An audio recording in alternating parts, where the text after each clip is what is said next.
Looked at massive amounts of video footage, especially in the critical camera areas, and we looked at the 24 hours prior to and 24 hours after of those, and now we're extending that out even further to other cameras and other time frames. We go through the latest developments in the University of Idaho murder investigation. From updates on the search for a car to a new stalker report, we get into it all. Welcome to Sidebar, presented by Law and Crime. I'm Jesse Weber. We have had an interesting past few days in the University of Idaho quadruple murder case. The killings of 21-year-old Kaylee Goncalves, 21-year-old Madison Mogen, 20-year-old Zahner Kernodle, and 20-year-old Ethan Chapin. While there's still no arrests, no suspects, no recovered weapon, we do want to do a bit of a recap of some of the latest developments that we've been seeing and hearing. And we're going to start by talking about the white Hyundai Elantra. Now, as you'll recall, police asked for the public's help in identifying this car because they believe that it was near the crime scene at the time of the murders. Well, here is Moscow Police Captain Roger Lanier explaining some of the latest on the car and why it is so important. Well, through our tips, through our leads, some of the evidence that came in, we start to identify patterns. And like we said earlier, we are confident that the occupant or occupants of that vehicle have information that's critical to this investigation. We also understand that even though there's sometimes a fascination with a particular case, some people simply don't see the news and may not know that we're looking for it. So if we get the word out there, hey, maybe your neighbor has one in the garage that they don't drive very often. Maybe there's one that's just not on the registration database. Let us know. So far, we have a list of approximately 22,000 registered white Hyundai Elantras that fit into our criteria that we're sorting through. That's an awful lot of information, but it may not be all of them. So the public can help us with that. And to give you an idea about why it is imperative for the public to be aware of all this and why it is imperative for the public's help is because of what just happened. A gas station assistant manager decided to just go through the surveillance footage from the gas station when she had some downtime. She did this after hearing the police's call for help in identifying the white car. And when she went through the footage, she noticed a white car driving rather quick, headed down a side street off a highway at 3:45 a.m. at the time, or at the night of the murders, I should say. 3:45 a.m. at the night of the murders. Now, police ended up collecting 8 hours worth of tape from the gas station as a result of this. We're not really sure if the car is the one they're looking for. But again, it just gives you a sense of how important it is for the public to help the police at this critical time. There was also an update on whether or not Kaylee had a stalker. Originally, her family said that they weren't aware of a stalker. Police haven't corroborated any evidence to suggest that there's a stalker. They actually looked into a prior incident where two guys were in a local business with Kaylee back in October. One even looked like he was going to approach her, but didn't. Police checked out the two guys. They determined that they were just trying to meet girls and ruled them out as being suspects or involved in the murders in any way. But here's what's interesting. NewsNation senior national correspondent Brian Enton, who has been following this case and has actually come here on Sidebar, he spoke with a vape shop owner who knew Kaylee and Madison and said there were discussions about a stalker just 3 weeks before the murders. Hey, coming together and stuff like that, it's nice to see you girls trying to stay safe.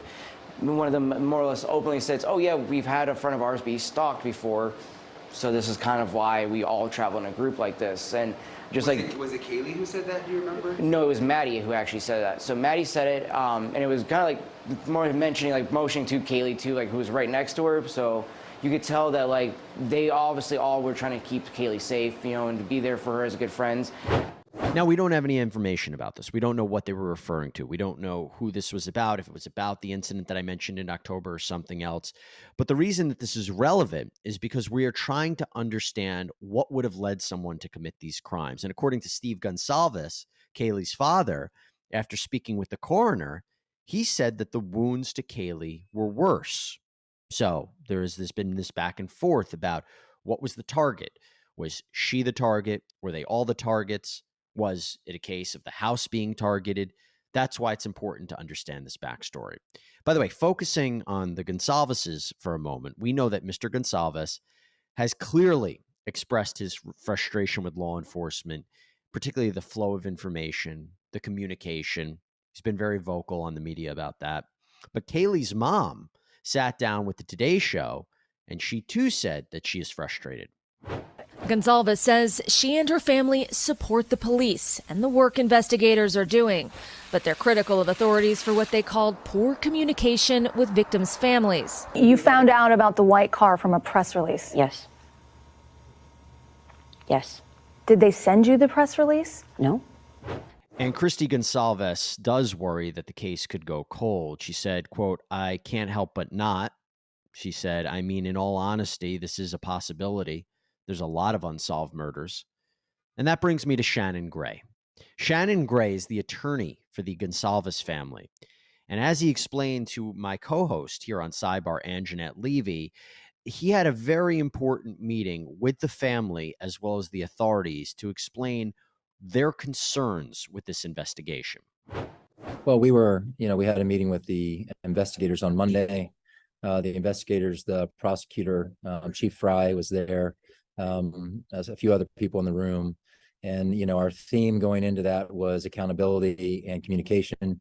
Accountability, meaning that a lot of the information that had gotten out had been inconsistent and confusing, not only to the families, but also to, I think, the public. You had the coroner making statements. You had the Bill Thompson, the prosecutor, making statements about targeting, and then that was walked back by Chief Fry in another statement. You had Art Bedke, within a day or two, making statements about crime of passion, and so a lot of inconsistencies in that. Consistency promotes trust, and so part of our theme going in was that there needs to be some accountability within the investigation about having really one voice. And he really didn't hold back when it came to talking about the coroner in this case, Kathy Mabutt. Because according to Steve Goncalves, as I mentioned, Mabutt revealed to him gruesome details of the killing. She herself has spoken to the media, talking about the toxicology reports, the extreme nature of the case, the possible murder weapon. Well, Mr. Gray was very critical of her comments and whether or not she had a conflict of interest. Well, I mean, I have issues with the coroner. Number one, expressing all of her opinions over the media at, I think, at inappropriate times. Number one. Number two, making a personal phone call and describing graphic details of what she discovered and what she to the family. I don't think was beneficial in any way. I don't think she did it out of a place of spite. I think she did it because she was, trying to give them more details. But once you hear certain details, it's not helpful to the family and certain things. So, and I could go on and on about the coroner. The idea that she's a criminal defense attorney at the same time that she's a coroner, I think could present a conflict down the road. And the fact that she's continuing to defend people during this investigation.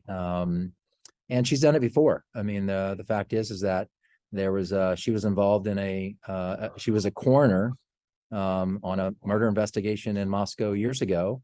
And she also was the defense counsel on the case, which blows my mind.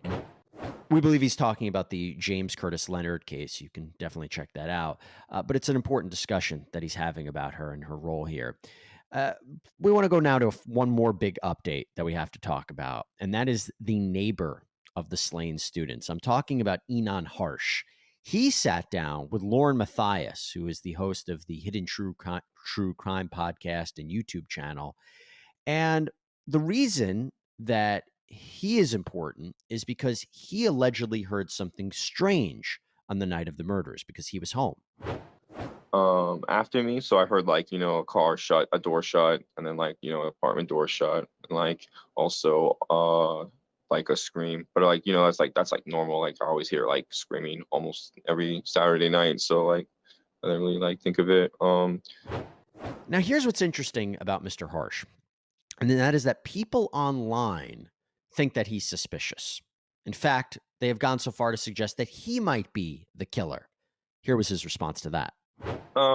Yeah, I don't know. I think it's kind of, it's almost hilarious to me that people think I did it, and they're like telling me like, yo, you know, you did it. And it's like, I don't know, it's kind of like the equivalent to like flat earth theory to me. Well, I had the opportunity to sit down not only with Lauren Mathias about this, but I also sat down with legendary former homicide detective Phil Waters, who's an expert at obtaining criminal confessions. Here was his thoughts on Inan.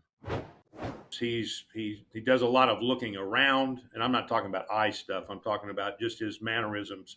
He does a lot of this, and there are a lot of subtle shoulder shrugs. He'll be getting into a discussion, and you'll see that shoulder start to pump. Those things together would indicate to me, if I was sitting in the room with him and had a better view of him, that there is a possibility of some deception in what he is saying. In my mind, if I'm one of the detectives, he's a suspect.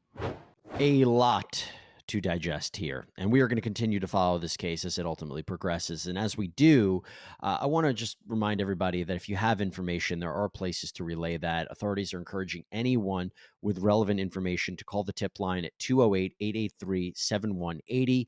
You can also email tipline@ci.moscow.id.us, and digital media can be submitted at fbi.gov/Moscow, Idaho. And that's all we have for you, everybody. Thank you so much for joining us here on Sidebar. Please subscribe on Apple Podcasts, Spotify, YouTube, wherever you get your podcasts. I'm Jesse Weber. I'll speak to you next time.